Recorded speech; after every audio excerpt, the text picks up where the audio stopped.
Bonjour, bonsoir à tout le monde. C'est Nswadi Kimazi, Longi de l'école Kimuntu, école initiatique d'élévation de conscience. Bonjour une fois de plus et je vous remercie de votre présence sur cette plateforme de la radio Kimuntu pour nos émissions sur les rayons de l'initiation. Parce que depuis un certain temps, comme vous le savez, nous avons commencé avec une séance d'émissions qui, aujourd'hui, je pense, essaie d'aider certaines personnes à comprendre que nous sommes en effet des êtres qui sont en pleine expérimentation, des êtres incarnés pour expérimenter la réalité matière. Nous sommes ici dans un but précis, c'est de faire le kunaka, ce qu'on appelle l'ascension. Alors, il faut comprendre une chose, c'est qu'il est très important pour nous, les êtres vivants, sur cette réalité, de pouvoir percer les mystères de la vie si nous voulons avoir la possibilité de quitter cette réalité et d'aller dans la 4e, 5e, 6e, 7e, jusqu'à la 15e dimension de notre matrice du temps.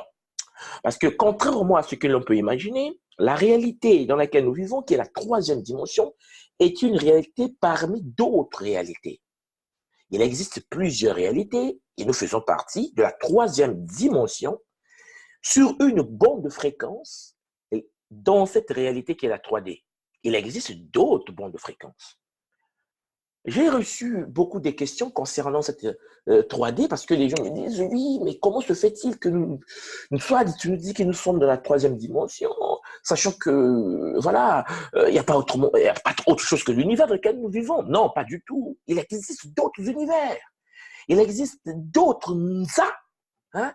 Ça veut dire que dans la conception de la pensée Congo de l'école Kimuntu, nous avons dans notre matrice de temps ce qu'on appelle 5 Nza.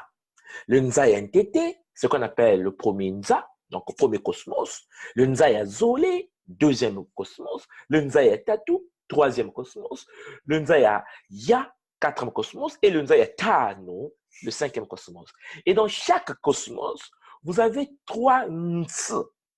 Les Ns, c'est ce qu'on appelle les dimensions en Kikongo. Vous avez le Nsi Yatete, première dimension, Nsi Azole, 2e dimension, Nsi Yatatu, 3e dimension, dont le Nsa Yatete dans le premier cosmos.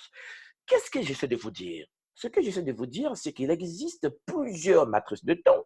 Dans notre matrice de temps, il existe 15 dimensions, 15 Ns, structurées en 3. Ça veut dire que 3 forment un Nza, ce qu'on appelle par des univers harmoniques. Ce sont des sons vibrationnels qui nous donnent la forme que nous avons. Parce que n'oublions pas que tout ce que nous avons dans cette réalité, c'est du son, c'est de l'énergie. Et ce que nous avons dans la tradition Congo se confirme petit à petit à travers les théories de notre temps. Par exemple, vous avez la théorie des cordes, que vous pouvez vérifier, la théorie holographique de l'univers, la théorie des multi-univers. Ces différentes théories, ou la théorie à boucle, sont des théories en fait qui nous permettent aujourd'hui de pouvoir dire « Waouh, nos ancêtres étaient avancés ». Parce que c'est en ce moment, dans les années, disons, 1990 pour la théorie des cordes, et aujourd'hui, 2015, avec l'avancée spectaculaire de la physique quantique, nous nous rendons compte que rien de ce qui est dit aujourd'hui ne peut étonner un initié de la tradition Congo ou de n'importe quelle école initiatique sur Katiopa, disons sur le continent africain. La semaine dernière, je vous ai parlé de ma banza. Ça veut dire les pensées. Et je vous ai dit qu'en Congo, pour dire pensée, nous nous disons banza. Et en fait, vous avez saisi que le mot banza renvoyait exactement à la création de notre réalité par nos émotions. En effet, le monde dans lequel nous vivons est une projection de nos propres pensées, passées, actualisées. Et je pense que beaucoup de gens ont saisi ça parce que j'ai eu des bons retours, parce que l'idée, c'est que ces enseignements puissent passer et que les gens, les personnes qui m'écoutent et qui écoutent la radio Kimuntu puissent cerner que tout ce qui est dans ce monde-là, que nous appelons le Nza, le méta-Nza, si on peut dire ça comme ça, le métacosmos, n'est que de la lumière manifestée. De la lumière. que nous pouvons appeler en Kikongo Kia. On peut voir ça plus tard, ou Ntemo. En gros, en Kikongo, tout est lumière. Tout dans le monde est lumière. Alors, il faut comprendre que la lumière vibre. La lumière vibre à différentes fréquences. Lorsque nous comprenons ça, cela change notre vision du monde. Parce que la lumière nous permet tout simplement de comprendre que tout ce qui existe est une émanation de la vibration de lumière. Ce sont en fait les différentes fréquences de la lumière qui nous permettent, nous, d'exister. Et c'est ces différentes vibrations de lumière qui permettent à toute chose dans le Nza, c'est-à-dire dans le cosmos, d'exister. Donc, en fait, chers frères et sœurs, là où vous êtes une combinaison harmonique, en fait, je vais dire des sons, issus des vibrations des fréquences de lumière. C'est en fait la fréquence qui détermine la composition de chacune des particules que nous avons en nous. En Kikongo, dans la tradition Congo, tous les initiés, les banzai, savent que l'être humain, le Muntu, est composé de ce qu'on appelle les ngeli. Ça veut dire l'atome. Et dans le ngeli, l'atome, vous avez le nouya, ce que nous appelons aujourd'hui le noyau. Le nouya d'Angeli, le noyau atomique. Et nous savons tous que l'homme est composé de cellules. Et ces cellules, les kinselia, comprennent le kintamine à kinselia, ce que l'on appelle aujourd'hui par le cytoplasme. Et vous avez le nouya kinselia, ça veut dire le noyau. Mais ce que je suis en train de vous dire, c'est que les cellules humaines, 100 000 milliards du corps de l'être humain, en fait, est issu, ces cellules sont issues des vibrations et leur composition émane en fait des vibrations de lumière.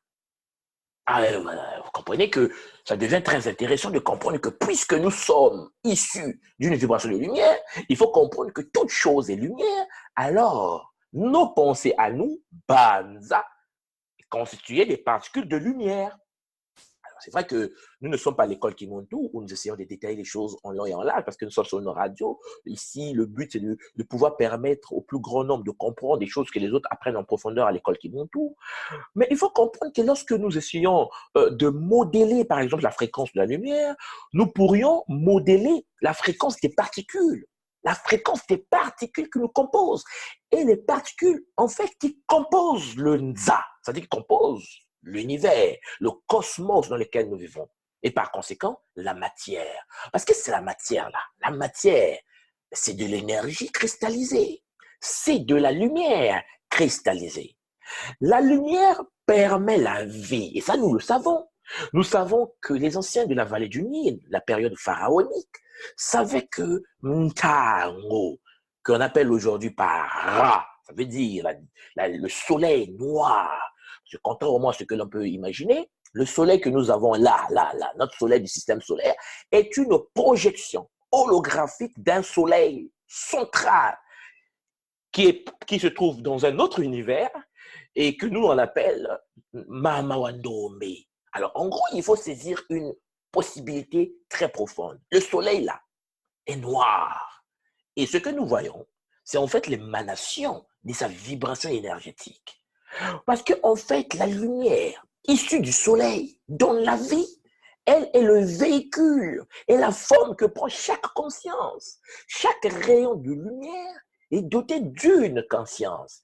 Et chaque cellule humaine est dotée d'une conscience. Parce que chaque cellule humaine est composée de la structure fondamentale de la lumière divine. En gros, nous sommes divins parce que issus de la lumière divine, la pierre est divine parce que issue de la lumière divine. Cependant, l'homme, le monde et la pierre, étant des lumières, ne vibrent pas à la même fréquence. Parce que, vous savez, hein, la lumière est consciente. La lumière est une conscience issue de la pensée intime de l'être primordial, que certains appellent à Congo, d'attraction Congo, ben, dans l'égyptien actuel, atome. Alors, il faut saisir une possibilité qui se présente à nous. Nous sommes, comme je le dis tous les jours, et je vais continuer à le répéter, des manifestations de lumière, des manifestations individualisées en pleine expérimentation d'une même source de lumière qui est atome. En fait, en gros, ce que j'essaie de vous dire, c'est que c'est la lumière atome qui vibre à différentes fréquences.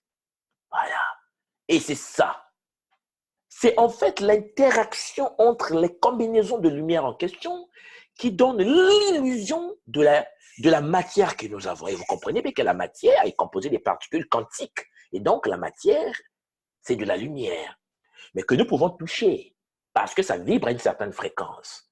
Voilà pourquoi lorsque nous parlons de Banza, ça veut dire Ba, Soye, Nza, le monde. Cela veut dire tout simplement, si je peux le traduire en français, que le monde soit le reflet de votre pensée. En fait, que le monde soit le reflet de vos émotions. Parce que la capacité d'émettre et de recevoir des champs de fréquence est énorme. Et tout ce que nous sommes à l'intérieur de nous est issu exactement de la source primordiale venant du Ni. En fait, ce que les Égyptiens anciens appellent Noun, que nous, les Congos, nous appelons Ni, en passant par un univers multidimensionnel, un monde implicite que les Congos appellent le Nzi. Alors, vous comprenez que le but de l'émission, en fait, ce n'est pas de vous projeter la cosmogonie de l'école Kimuntu, la cosmogonie Congo de l'école Kimuntu, mais c'est de permettre aux gens de prendre conscience de la capacité que nous avons d'accéder à des différentes dimensions. Puisqu'il existe plusieurs fréquences, nous sommes une fréquence, nous sommes un ordinateur biologique dont la fonction est d'interpréter les fréquences. Nous avons la possibilité d'accéder à d'autres réalités. L'homme ne peut pas prétendre ou penser qu'il n'existe qu'une seule fréquence. Non, pas du tout. Il existe plusieurs bandes de fréquences qui constituent un tout dans notre matrice de temps. Parce que tout ce que nous avons, toutes les choses que nous avons, bougent à une vitesse exponentielle. Et vous comprenez que nous les bougeons également. Parce que nous interagissons par le pouvoir de nos pensées avec l'énergie de lumière qui couvre le Nza, ça veut dire qui couvre le cosmos. Voilà pourquoi il est très important pour nous de saisir qu'il existe des fréquences qui sortent de nos cerveaux à chaque fois que nous pensons. Donc, attention à nos pensées. Attention. Nous devons prendre conscience. Parce que la prise de conscience de notre pouvoir de lumière nous conduit à comprendre que lorsque nous pensons, nous créons. Parce que nous pensons, nous projetons ce qu'on appelle des faisceaux de lumière dans des fréquences et nous modifions par interaction avec les fréquences de l'espace dans lequel nous sommes, nous créons une réalité virtuelle holographique. En fait, la bouteille devant vous n'existe pas. C'est une interaction entre le monde énergétique, l'énergie vibrationnelle qui n'est autre que la pure lumière, et la lumière venant de vos pensées, décodée après interaction, vous donne l'image de la bouteille. Après, vous allez me dire, mais soit dit, c'est vrai ce que tu dis, mais je vois quand même la bouteille et mon frère voit la bouteille. Bien sûr, comme je vous l'ai dit la fois dernière, tous les hommes sous cette réalité fonctionnent comme des télépathes. Nous sommes des télépathes. Que vous voulez ou pas, nous sommes des télépathes et nous fonctionnons dans un monde en pleine vibration énergétique. Nos pensées, par exemple, négatives, à chaque fois qu'une personne a une pensée négative, cette personne génère des ondes énergétiques qui créent la colère, qui créent la maladie, qui créent des douleurs, la peur, qui créent la fatigue. En fait, le fait de penser négatif nous détruit, nous. C'est incroyable. Le fait que nous pensons négatif, nous développons des ondes qui, en fait, sont à l'origine de désharmonisation de notre corps biologique, qui est un ordinateur quantique. Parce que, en gros, nous développons des fréquences lourdes et dans ce cas-là, dans la pensée négative, tout autour de nous devient stagnant, devient dense. Alors, par contre, lorsque un homme, un Muntu, un être humain, dans cette réalité dans laquelle nous vivons, pense positivement, projette des idées parfaites, positives, comme nous disons aujourd'hui, matiques, cette personne génère des ondes qui créent la joie, qui créent la guérison, le plaisir, qui créent ce que nous appelons Kikongo Zola, l'amour inconditionnel. La pensée positive génère à l'intérieur du corps biologique de l'être qui cogite, qui pense, la santé, la paix. Et là, on se sent les plus légers. Et vous voyez que tout dans ce cas devient possible.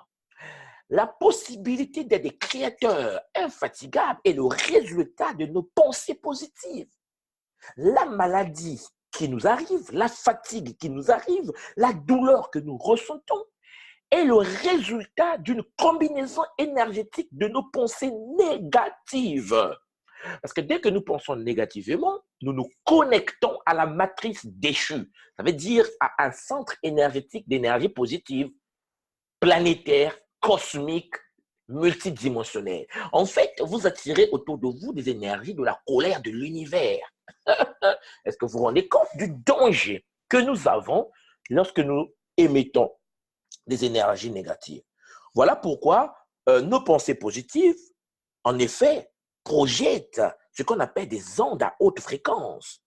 Et ces ondes-là permettent une stabilité, parce que nous le savons, que les ondes qui sont projetées à haute fréquence sont plus légères, je vais dire. Ce sont des ondes très légères. Et ce sont des ondes de vie. Le Muntu, l'être humain, en pleine activité dans la troisième dimension, qui pense, mais qui ne se rend pas compte que sa pensée est une vibration fréquentielle énergétique, une projection des ondes, n'a encore rien compris et ne sait pas pourquoi il existe. L'initiation commence dès lors que l'être vivant comprend au plus profond de son intimité que ma pensée est créatrice. Ma pensée crée la réalité. Ma pensée crée la situation dans laquelle je me trouve. C'est par la pensée que je tombe malade, c'est par la pensée que je me soigne. C'est par la pensée que j'ai la douleur, c'est par la pensée que j'ai la paix et le plaisir. Ça veut dire que c'est par le pouvoir de ma pensée que j'attire comme un aimant par le principe de l'attraction, le coup de benda, comme on dit à Kikongo, que j'attire des réalités qui viennent dans mon existence. Chers frères et sœurs, vous comprenez bien que lorsque nous pensons, nous ne faisons pas qu'envoyer une onde, bien sûr, qui résonne avec des énergies. Nous envoyons une onde avec une fréquence qui est en dehors des perceptions sonores humaines. Nous ne pouvons pas écouter à travers nos sens la vibration énergétique de nos pensées. Mais ça existe. Bon, c'est vrai que lorsqu'on n'est pas initié, personne ne peut me dire qu'il regarde par exemple les faisceaux hertziennes, par exemple, ou bien la toile du net. Voilà, lorsque vous êtes à la maison, vous êtes branché sur un ordinateur Wi-Fi, vous pouvez pas me dire que vous regardez le Wi-Fi sans fil qui se déplace dans votre maison. Sauf si vous avez développé la vision en rayon X ou en rayon ultraviolet, ou bien, voilà, ce qui est possible. Ce qui est possible.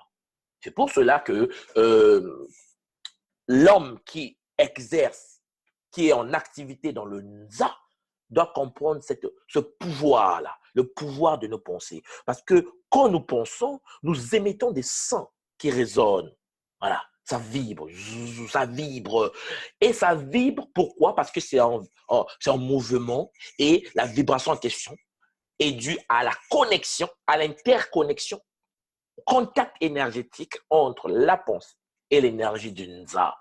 Et l'interaction entre l'émission de nos pensées, nos ondes projetées et la vibration de la lumière, vibration en fait d'énergie de l'univers, du cosmos, donne des formes, crée des réalités, attire des situations. Vous allez voir par exemple, il y a des moments, hein, vous êtes en train de parler avec un ami, vous faites un débat sur, je sais pas, l'Égypte pharaonique, ou bien un débat sur la politique africaine ou la politique mondiale, et pendant que vous parlez, parfois il y a des moments où vous prononcez les mêmes mots.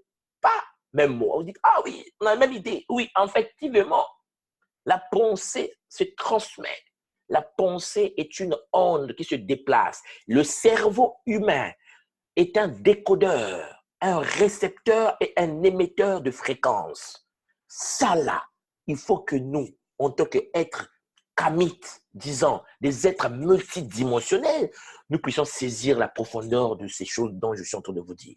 Parce que lorsque nous pensons mal, nous nous autodétruisons. Ce n'est pas le fait de penser, oui, l'autre, non. Dès que tu penses mal, tu te détruis parce que tu attires la négation. La négation attire la négation, le positif attire le positif. C'est pour cela que nous devons rentrer dans un monde de transformation physique, psychologique, énergétique, environnementale. Il faut que l'homme, en pleine activité dans la troisième dimension, puisse comprendre que si je veux vivre bien, je dois penser bien. La pensée, c'est la vie. Si je pense mal, je vais vivre mal. Si je juge les autres, j'attire la négation. Il faut que je comprenne que les autres autour de moi expérimentent leur réalité. Ça veut dire que je dois permettre aux autres d'être ce qu'ils sont. C'est la loi fondamentale de la permission qui a été développée par nos grands ancêtres de la vallée du Nil. Voilà pourquoi il est peut-être temps pour nous de changer la manière de fonctionner, de changer la manière de raisonner. Et là, je parle à toutes les personnes qui écoutent la radio qui monte en ce moment et ceux qui vont écouter la vidéo lorsque ça sera mis sur YouTube. En gros, il faut saisir cette opportunité. Il faut que nous puissions réfléchir différemment. Vous prenez le téléphone, vous êtes en train de composer un numéro, la personne que vous voulez appeler vous appelle. Vous appelle. Nous sommes interconnectés. Vous êtes en train de marcher. Vous pensez à votre copine, à votre copain, à votre frère. Dès que vous pensez à la personne, vous virez la route comme ça, vous contournez, vous croisez la personne, vous dites non mais c'est pas possible, je pensais à toi. Ah, tu pensais à moi? Mais moi aussi, je pensais à toi. Mais comment se fait-il que je pensais à toi et je t'ai vu? Non, mais pas, c'est pas possible. Nous nous communiquons par l'énergie de la lumière du Nza. L'homme est illimité. L'homme n'est pas confiné que dans le corps physique. Nous avons 9 corps quantiques. Et vous imaginez qu'un homme qui a 9 corps et qui n'a aucune idée sur l'existence des 9 corps et qui ne nourrit en effet que le premier corps, le corps physique cristallisé, il y a un problème. Qu'en est-il des autres? Comment ils se nourrissent? Ce sont les questions liées à l'initiation. Voilà pourquoi, depuis un certain temps, j'essaie de vous proposer ces choses afin de permettre à tous les frères et sœurs qui écoutent la radio Kimuntu de pouvoir comprendre que dans le monde, il y a 12 groupes de gens. Voilà. Vous avez 12 groupes qui s'incarnent sur la Terre, par groupe, bien sûr, et lorsqu'ils s'incarnent sur la Terre, ils reflètent que la lumière, la fréquence de leur incarnation. Ça veut dire que quand je suis né poisson, je me comporte comme les rayons des poissons. Quand je suis né verseau, je me comporte comme les rayons des verseaux. Quand je suis né bélier, je me comporte comme les rayons des béliers. Alors, la question qu'il faut se poser est de savoir comment allons-nous faire pour pénétrer les mystères cachés de la spiritualité africaine lorsque nous ne sommes pas initiés à ces sciences secrètes. Nous allons continuer à mal juger les autres. Et si nous continuons à mal juger les autres, quelles sont les conséquences? Les conséquences, c'est que mauvaises pensées, je vous l'ai expliqué tout à l'heure, attirent les mauvaises réalités. Vous pensez mal, vous émettez les ondes de basse fréquence, vous attirez la lourdeur, vous attirez des situations autour de vous qui vont vous détruire parce que tout ce qui arrive dans votre vie est le résultat de vos propres pensées, passées, actualisées.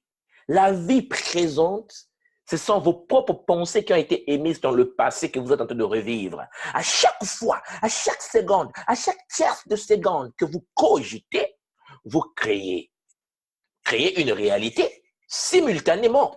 Parce que, comme nous le savons, de la réalité de la tradition Congo, le présent, le passé et le futur, je vous l'ai déjà dit, se manifestent au même moment.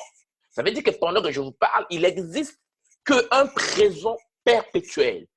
Ce que je vis, ce sont mes propres pensées. Voilà, que je suis en train de revivre. Mais mes pensées, n'oubliez pas, je les revis après interaction avec ce que j'ai attiré dans le Nza, par affinité magnétique. Voilà pourquoi il est peut-être temps de se purifier et d'avoir des boucliers énergétiques. Parce qu'une personne qui n'a pas un bouclier énergétique est libre de recevoir toutes les énergies du cosmos, mais vit une vie de désordre énergétique. Parce que les autres vont influencer votre expérimentation dans la troisième dimension.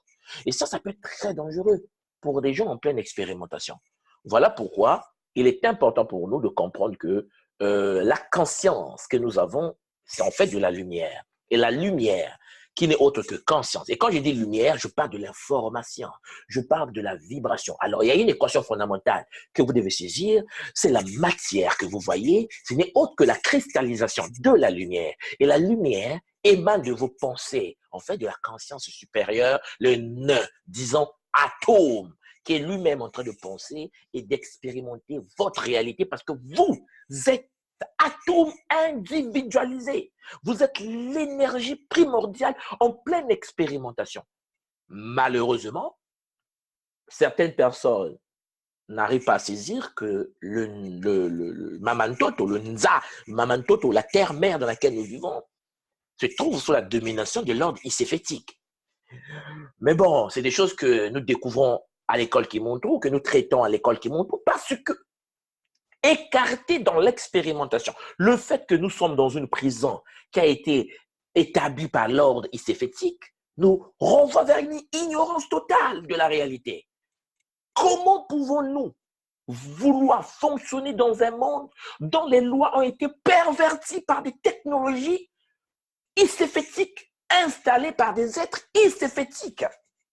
Par exemple, peut-être que certaines personnes ne savent pas, vous pouvez taper dans Google, vous avez le projet ARP, contre le climat, manipulation climatique. Vous avez le projet, par exemple, Bluebeam, projection holographique.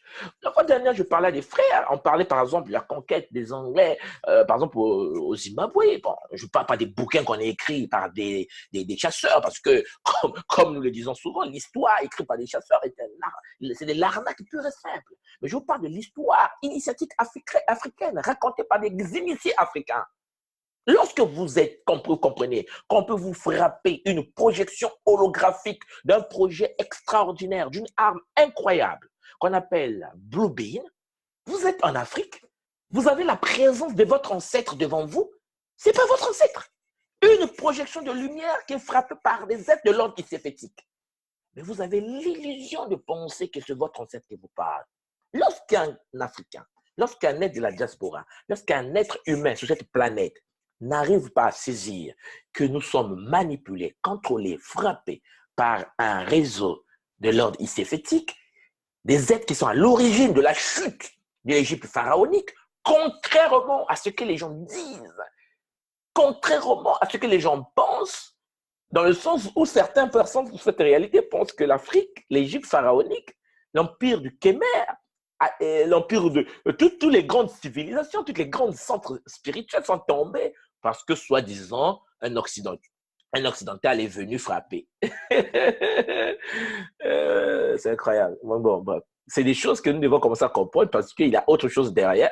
C'est l'ordre iséfétique qui a infiltré le réseau et qui nous a... Nous sommes lumière, frères, sœurs. Nous sommes lumière. Il existe d'autres fréquences. À quel moment que nous allons nous intéresser à l'interaction historique entre notre dimension, qui est la 3D, la fréquence sur laquelle nous trouvons, et l'autre fréquence. Et l'autre fréquence, les autres fréquences. Il y a eu des guerres interfréquentielles. Alors les frères me disent, non, c'est pas possible. Oui, c'est pas possible, là. Frère, sœur, il faut se réveiller là. Lorsque je prends une télévision et que je me capte sur TV5, par exemple, hein, au canal Congo, je regarde une chaîne de télé. Ça ne veut pas dire que CNN, BBC ou disons France 2, Canal Plus n'existe pas. C'est pas parce que quelqu'un ne voit que TV5 que la personne a la prétention supérieure de penser que Canal Plus n'existe pas. Non, frère, réveille-toi là. Réveille-toi parce que il existe Canal Plus, que tu veuilles ou pas. En gros, il suffit que la télévision soit branchée, canalise la fréquence exacte qui est la fréquence de Canal+, vous allez regarder Canal+. Pendant que vous vivez sur TV5, Canal+ fonctionne. En fait, ce que je suis en train de vouloir vous dire, c'est quoi? C'est que la télé, c'est nous. En fait, en gros, nous sommes des ordinateurs biologiques qui canalisent des fréquences. Les grands initiés africains, j'ajoute matique parce que la majorité sont ici fétiques. Bon, les grands initiés africains matiques de l'ordre d'équilibre cosmique primordial ont la capacité d'observer le monde à travers différentes fréquences. Parler avec les Bassa, parler avec les Bamileke, parler avec les Congo, parler avec les Dogons, parler avec les Bambara, parler avec les Igbo du Nigeria, parler avec les Vodouci. Tous les initiés sont d'accord pour vous dire que nous sommes en contact avec des énergies de la nature invisibles aux yeux humains, mais vibrant à une autre fréquence. Il n'y a que des êtres non initiés qui peuvent penser le contraire de ça. C'est normal. L'initiation, c'est l'expérimentation. Et donc, le maître vaudouisant n'a pas le temps de débattre. Lui, il expérimente.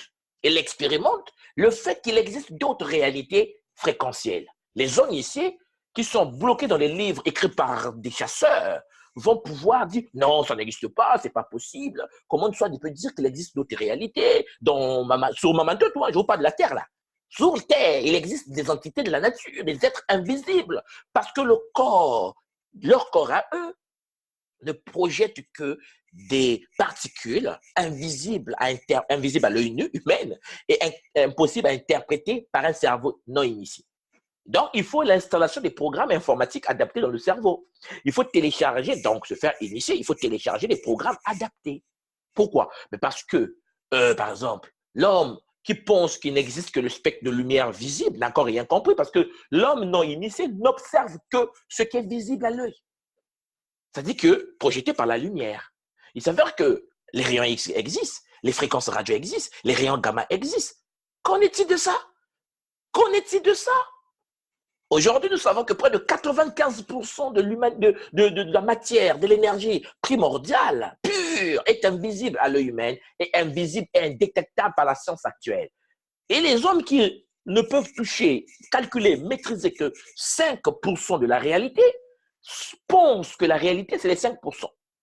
Soit on est fou, soit on est dans une mauvaise foi. Et puisque je sais que nous ne sommes pas dans une mauvaise foi, c'est pour cela que depuis un certain temps, je propose à tout le monde, à chers frères et sœurs, les 12 rayons, les 12 rayons, les 12 fréquences d'incarnation de conscience. Nous sommes, sous cette réalité, 12 personnes. Nous n'avons que 12 rayons initiatiques qui expérimentent le Nza, c'est-à-dire le cosmos. Aujourd'hui, je vais avancer dans ces 12 rayons. Je pense que la parenthèse était longue, mais bon, parce que y a des frères qui m'ont écrit et des sœurs, je comprends, parce que lorsque vous ne maîtrisez pas la science pure de l'Égypte pharaonique, ou bien quand vous ne maîtrisez pas ce qu'on appelle chez nous le Kinduki, vous ne pouvez pas cerner et comprendre que tout ce que vous observez, c'est de la lumière, mais qui prend des formes par rapport à vos pensées. C'est nous qui donnons les formes aux objets. Et puisque nous sommes télépathes, nous transmettons aux autres l'information que nous avons créée et tout le monde regarde l'invention. Et pourquoi touchons-nous les choses? Parce que nous ne touchons pas à la conscience. Votre main n'existe même pas. Le corps physique, ça n'existe pas. C'est un décodage énergétique d'une boule de feu à travers un champ qu'on appelle le champ morphogénétique, que nous on appelle Wisuanit Yamunto. Voilà. Donc, ce qu'on appelle le ki, en fait. Le ki, qui est le centre morpho, en fait, le champ morphogénétique qui permet l'interprétation de ce qu'on appelle le kinselia. Voilà pourquoi aujourd'hui, chers frères et sœurs, on va parler du Sagittaire. Bon, je vous l'avais déjà précisé la fois dernière que quand je dis Sagittaire, vous comprenez exactement de qui je parle. Dans la tradition de l'école Kimuntu, Sagittaire, c'est le guépard.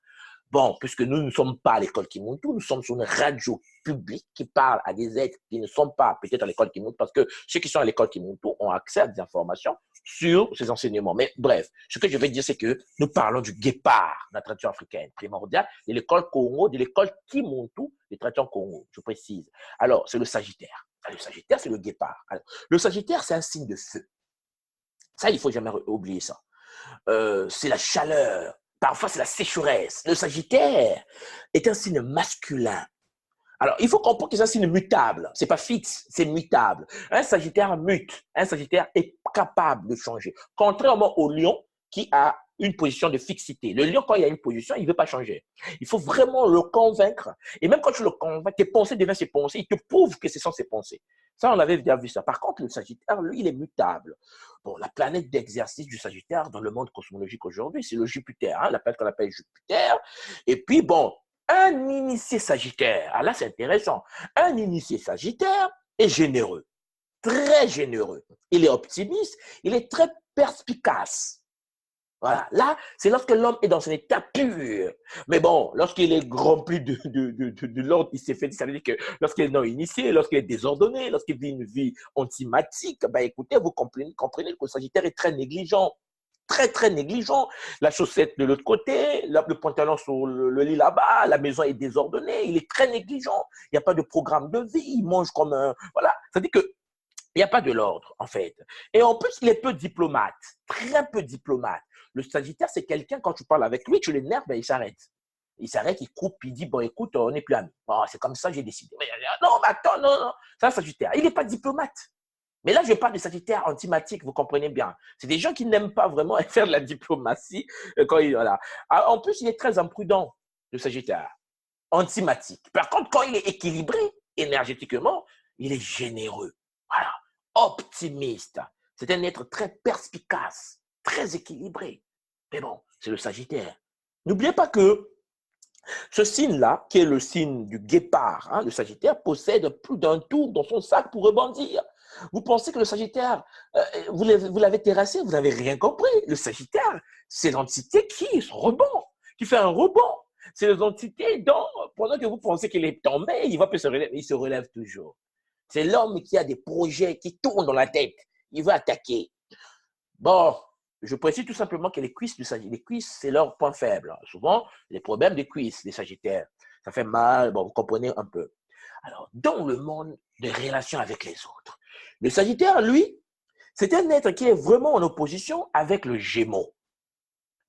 Ça ne veut pas dire qu'il ne peut pas être ami. Vous comprenez quand il dit opposition? Ça veut dire qu'on peut avoir les mêmes idées, mais parfois ce combat, quoi.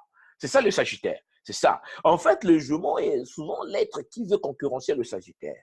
Cependant, l'opposition là, pour que ce soit équilibré, hein, il faut que le Sagittaire, l'homme qui s'est incarné Sagittaire, puisse avoir la possibilité de pouvoir se faire initier. Parce que je vous l'ai dit et je vous le répète tous les jours, que l'initiation permet à un être, par exemple le cas du Sagittaire, d'intégrer les 11 autres rayons initiatiques, plus son rayon à lui pour être complet. Seul un être complet peut faire le kunaka, l'ascension. C'est-à-dire que pour activer les 5 brins d'ADN, il faut être complet. Complet veut dire avoir les 12 visions de l'initiation. Vous voyez bien que c'est un chemin à faire. Bon, par contre, il est quand même ami, il a quand même des amis intimes. C'est-à-dire qu'il peut compter sur eux. Par exemple, vous avez le signe Lion. Ah oui, le Lion, c'est l'allié du Sagittaire. Le Lion, c'est l'allié du Sagittaire. C'est pour ça que vous voyez, par exemple, moi, je suis Sagittaire. Ma femme est Lionne. Pas par hasard. Pas par hasard. Parce qu'il fallait avoir une lionne, quoi. Sinon, si j'avais un jumeau, ben, c'est des dégâts à la maison. Parce que nous serons toujours en opposition dans notre relation. Vous avez constaté parfois qu'entre jumeaux et sagittaire, parfois il n'y a pas de la romance, il n'y en a pas. Ça dit que c'est brut, quoi. C'est une relation, mais brute. Opposée, c'est toujours en destruction et tout ça. Et pourtant, ils sont ensemble. Vous comprenez bien qu'il est intéressant pour ceux qui écoutent maintenant, qui n'ont pas encore trouvé l'âme sœur, hein, comme on dit aujourd'hui, de trouver l'âme qu'il nous faut. Parmi les femmes, il y a des milliards de femmes sur la planète, il y a des milliards d'hommes sur la planète qui sont des Sagittaires et des Lions. Alors, la compatibilité est là. Le deuxième signe compatible avec le Sagittaire, ce sont des êtres balance. Ah là, c'est intéressant. Les balances sont en harmonie totale, comme le Lion avec le Sagittaire. Et vous allez constater vous-même qu'autour de vous, vos meilleurs amis, depuis que vous êtes sur cette réalité, sont des êtres qui sont soit balance, soit Lion. Par contre, vous pouvez avoir des amis qui sont jumeaux. Souvent, c'est des amis, quand vous n'êtes pas là, qui parlent mal derrière. Ce qui est normal. C'est le rayon initiatique incarné. Sauf lorsqu'il est initié. Mais bon, vous avez déjà compris. Maintenant, la rivalité doit exister. La rivalité politique, la rivalité familiale, la rivalité sociétale. La rivalité existe entre le Sagittaire et le Taureau. Ah non, là, ça passe pas. Non, non, non, non, non, ça passe pas. Vérifiez autour de vous les Sagittaires. Vous allez voir que les Taureaux sont souvent vos rivaux. Les Taureaux, c'est la rivalité assurée. À côté de là, il y a le Scorpion. Le Scorpion, c'est le rivage principal du Sagittaire.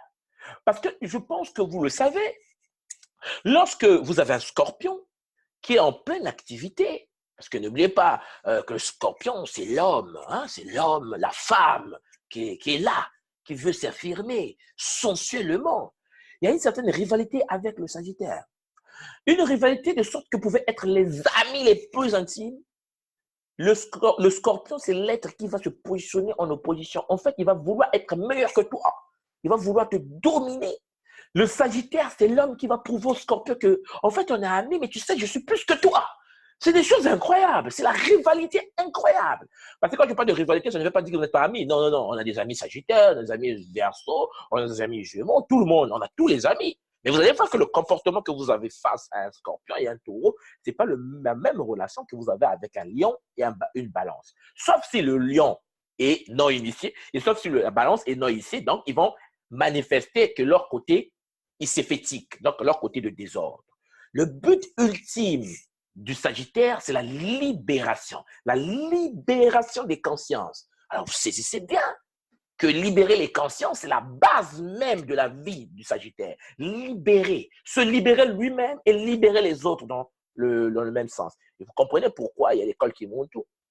Parce que si le but, c'est de libérer, vous comprenez pourquoi les Sagittaires sont capables de mettre en place des structures comme par exemple l'école qui monte tout. Comme je vous l'ai dit, je suis guépard, en gros un Sagittaire. Et c'est la fonction principale des Sagittaires. Les Sagittaires, c'est des êtres qui sont derrière les lions, en train de cogiter. Et les lions sont le meneur. Mais je parle de lions initiés, vous comprenez? Parce qu'il y a des lions flemmards avec la queue entre les cuisses. C'est-à-dire que le lion qui attend qu'on le nourrisse, quoi. Et qui est là à critiquer, à juger les autres sans agir. Il y a le lion initié, le lion courageux, le lion matique. Et là, le Sagittaire l'accompagne. Le Sagittaire, c'est le compagnon fidèle du lion initié. Le Sagittaire, c'est l'être qui cogite, qui passe à travers le lion pour se manifester. En gros, le Sagittaire aime expérimenter. Il aime se garder des portes de sortie. Toujours. Lorsque vous avez vous avez deux plans. Le plan A et le plan B. Ne rêvez pas. Le Sagittaire, on a 10 plans. Le Sagittaire, c'est celui qui, pendant que vous êtes en train de faire un business, comme on dit chez nous, business, vous avez deux plans. Si ça ne marche pas, on fait ça. Non, le Sagittaire, si ça ne marche pas, je fais ça. Si ça ne marche pas, je fais ça. Je fais ça et ça. Je combine le A et le B. Je combine le A, le B et le C. Ça, c'est le Sagittaire. Il a toujours une porte de sortie dans ce qu'il entreprend. Et en plus, c'est l'être qui relève les défis. Ah oui, Sagittaire n'a pas de limite. Le Sagittaire, c'est l'homme qui dit, je vais tenter ma chance. Ah oui, je vais tenter ma chance. On dit que mais les scorpions, ça ne va pas marcher. Non, mon frère, je vais la faire initier.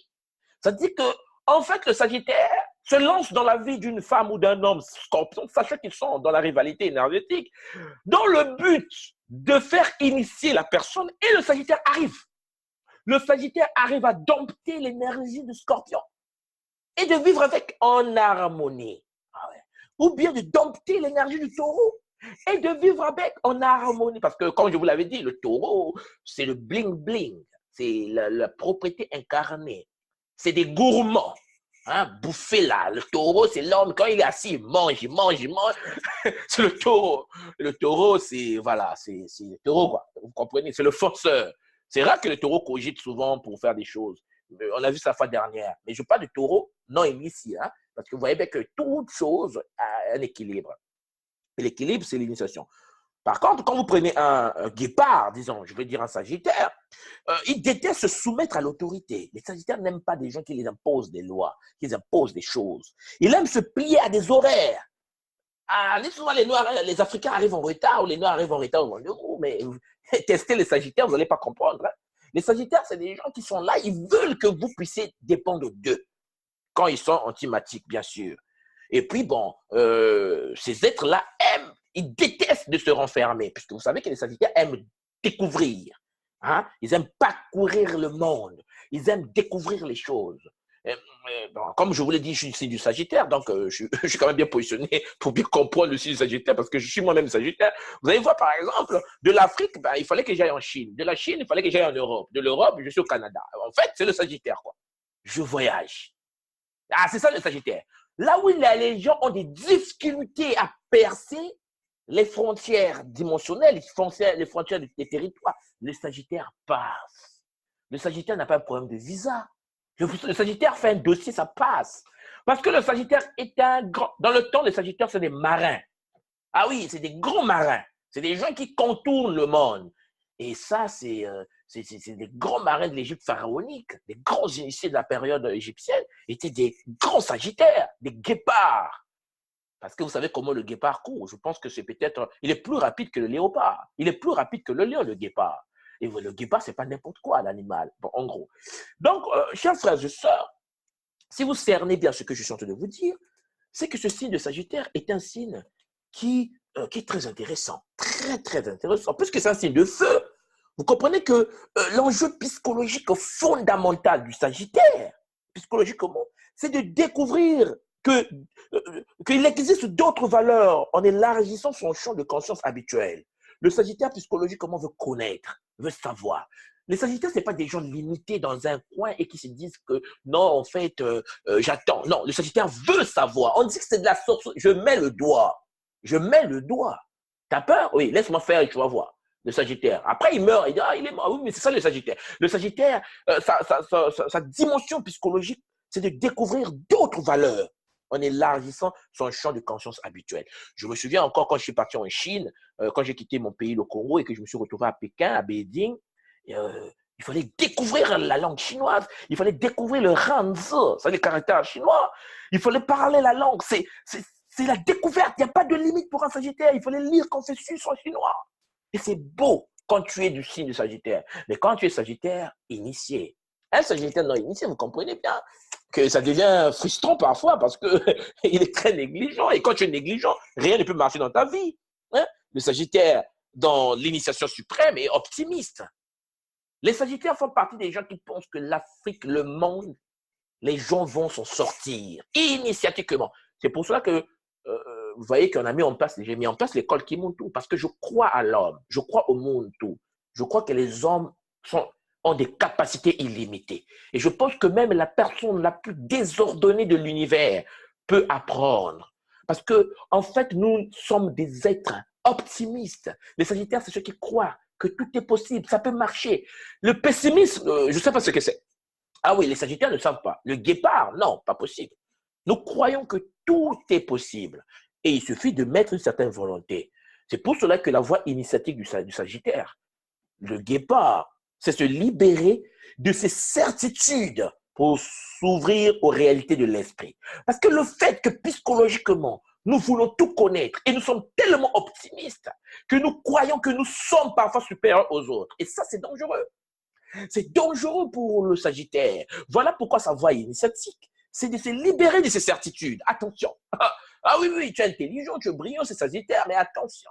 Attention le Sagittaire, parce que en tant que Sagittaire, il faut que tu puisses t'ouvrir aux réalités de l'esprit. Il faut que tu comprennes qu'il existe un monde multidimensionnel. Parce que dans le monde terrestre, tu peux assurer, mais la certitude peut te faire défaut en fait.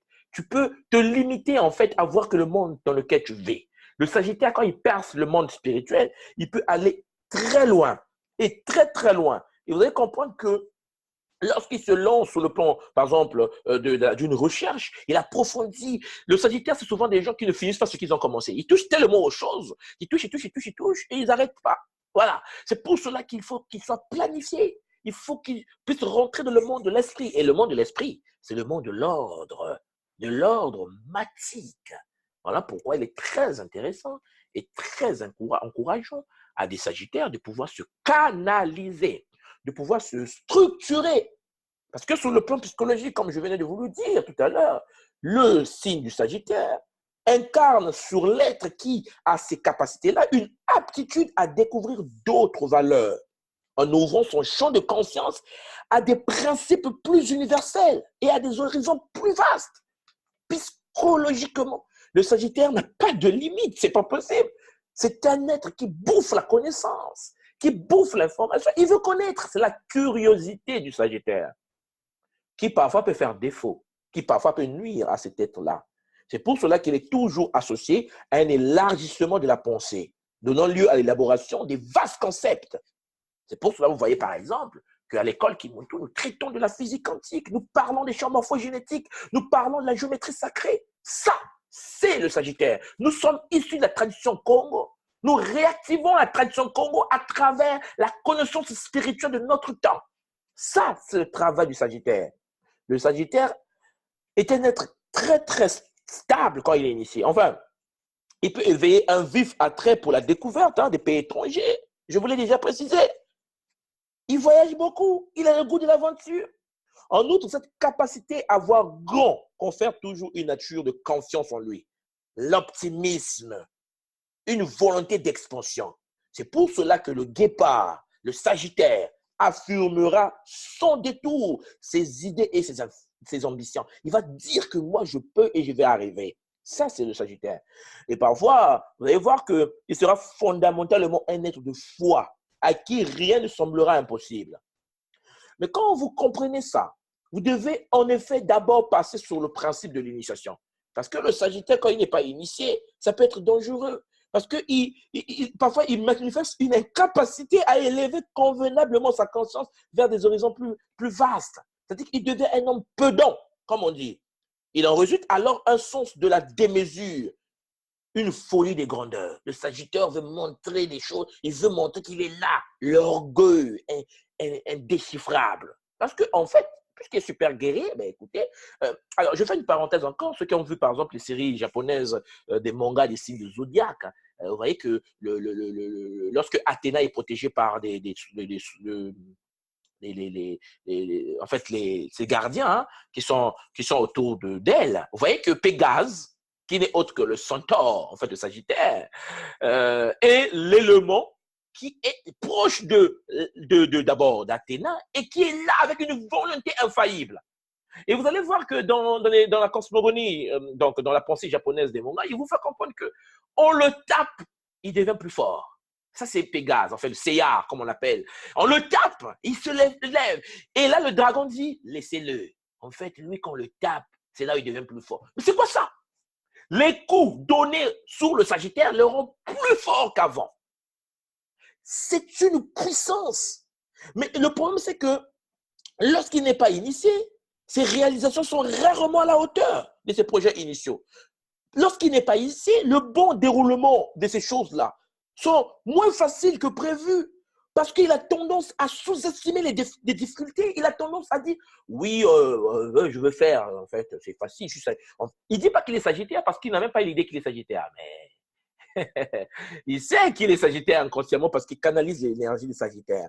Voilà pourquoi je pense que ce Sagittaire-là, l'être qui est nature Sagittaire, qui n'est pas initié, pourrait développer une attitude vaniteuse, se croyant tout permis. Il pense en fait, le fait de se centrer sur ses propres besoins, il serait le centre du monde, quoi. Il voit comme si les autres n'existaient pas. Alors, ce comportement-là l'entraîne parfois vers un déclin, vers l'opposition aux autres, vers un désordre total. C'est pour cela que lorsqu'il s'incarne, le Sagittaire, il a tendance à illusionner les autres sur ses capacités réelles. Parce qu'il veut se faire supérieur aux autres en montrant des choses qu'il n'a pas. Et ça peut être dangereux pour l'être qui s'incarne sous l'énergie Sagittaire. Voilà pourquoi je vous parle de l'initiation. Voilà pourquoi je vous parle de la possibilité que le guépard, l'homme guépard, le Sagittaire doit en effet se faire initier. Il doit rentrer et évoquer une aptitude à s'abandonner totalement à l'amour. Parce que seul l'amour inconditionnel du 4e chakra, Moelle Mutima, peut le libérer. C'est pour cela que si le Sagittaire n'est pas dans l'amour, ben écoutez, il devient un homme très dangereux. Donc, en fait, cet être-là doit introduire dans sa conscience les énergies célestes. Pour ce faire, il sera cependant appelé à se libérer de ses certitudes, de ses points de référence, de ses convictions de ses acquis, même si c'est les meilleurs acquis, même si on a dit que l'Égypte pharaonique, en fait, quand Moïse est rentré, il a frappé. Le Sagittaire doit dire oui, mais je dois vérifier ça par l'expérimentation initiatique. Ce n'est pas parce que nous avons un grand maître qui a dit ça que c'est forcément ça. Non, l'Afrique est le berceau de l'humanité. Le Sagittaire dit non, pourquoi? Qu'est-ce qui prouve? Oh non, on a trouvé les ossements. Alors, vous avez fouillé les pyramides qui sont au large du Japon, à Unaguni, donc vers Okinawa, au nord. Comment tu peux avoir la prétention de penser que, puisque nous avons trouvé les ossements actuels les plus anciens, par exemple, disons au Kenya ou bien au Tchad, que ça fait de ce territoire le centre du monde? Aujourd'hui, on découvre par exemple que le berceau de l'humanité, c'est au Gabon. Hein, pour ceux qui ne sont pas informés, mais le Gabon actuellement est le berceau le plus ancien de l'humanité. Ça se déplace là. Même en Afrique, les territoires. Mais écoutez, comprenons bien qu'il existe des terres qui sont immergées, en fait, qui sont sous l'eau en ce moment, dont les êtres peut-être sont plus anciens que nous qui sommes sur les terres, mais sur des terres, mais au-dessus de l'eau. Mais la prétention, l'orgueil du Sagittaire va lui dire parfois de dire oui, en fait, nous sommes le monde, le centre du monde. Non. Le Sagittaire initié va comprendre, doit avoir un recul. Il doit se dire attention. Il y a des pyramides au large du Japon dans l'eau. Ouais, écoutez, je suis prudent pour le moment. L'Afrique a des ossements les plus anciens. Pour le moment.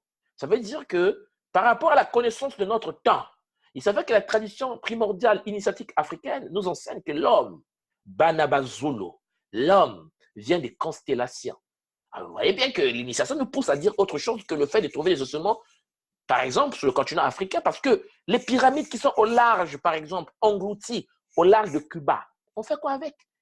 Quand est-ce que l'homme va descendre là-bas pour faire des fouilles archéologiques? Comment on peut avoir la prétention de penser que ce que nous pensons actuellement est la pure vérité? Non, ce n'est pas la pure vérité. C'est l'une des vérités de notre temps.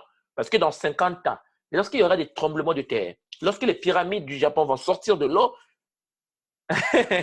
les gens vont tomber des nues. Parce qu'on a découvert que la pyramide qui se trouve au large du Japon est plus grande que la pyramide de Khéops en Égypte pharaonique.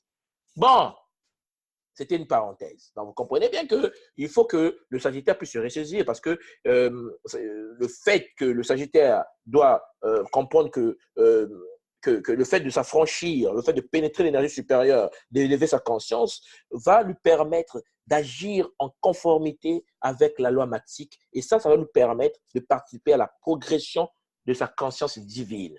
En fait, le travail à faire sur le cas du Sagittaire, c'est l'ouverture du quatrième chakra, le chakra de l'amour, pour éviter de continuer à s'autodétruire. Voilà pourquoi vous allez constater que le Sagittaire n'a pas de planète de chute. Alors là, c'est le guépard dans sa cosmologie n'a pas une planète en chute. Ça n'existe pas. Par contre, vous allez constater que Mercure est en exil sur le Sagittaire. C'est intéressant. C'est très intéressant. Parce qu'il incarne donc la force qui devra être utilisée par le Sagittaire, par le guépard, pour mieux vivre les enjeux propres à ce signe-là. Mercure. Alors, or, nous savons que Mercure est une planète incarnant essentiellement un processus de médiation. Un processus de médiation visant à interpréter les impulsions divines. Ça, c'est Mercure. Pour les rendre plus compréhensibles et pouvoir ainsi mieux les conscientiser. Mercure est la planète, le rayon de la planète Mercure permet à l'homme de faire rentrer les autres dans une nouvelle ère, de parler des choses de notre temps.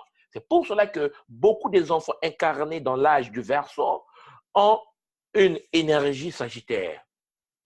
Alors, c'est vrai que vous allez comprendre que le Sagittaire ne se limite pas seulement au fait qu'il est canalisé sur Mercure. En ce sens, son mental à lui sera progressivement transformé. Lorsqu'il canalise les rayons de Mercure, on a un véritable canal pouvant accueillir les forces de l'esprit sans les assujettir à son propre entendement et en les interprétant à travers la grille de ses préjugés et de sa priori. Le Sagittaire a la capacité de canaliser l'énergie suprême et de les maîtriser, de les contrôler. Voilà pourquoi, répondant ainsi aux injections de Mercure, le Sagittaire, il va avoir la possibilité tout naturellement d'un certain nombre de qualités incarnées par Sagittaire, qui est sa planète domicile. Voilà. Alors, de Jupiter, pardon, qui s'appelle domicile. Parce que vous comprenez que puisque le Sagittaire, Mercure est en exil, par contre, Jupiter est sa planète domicile.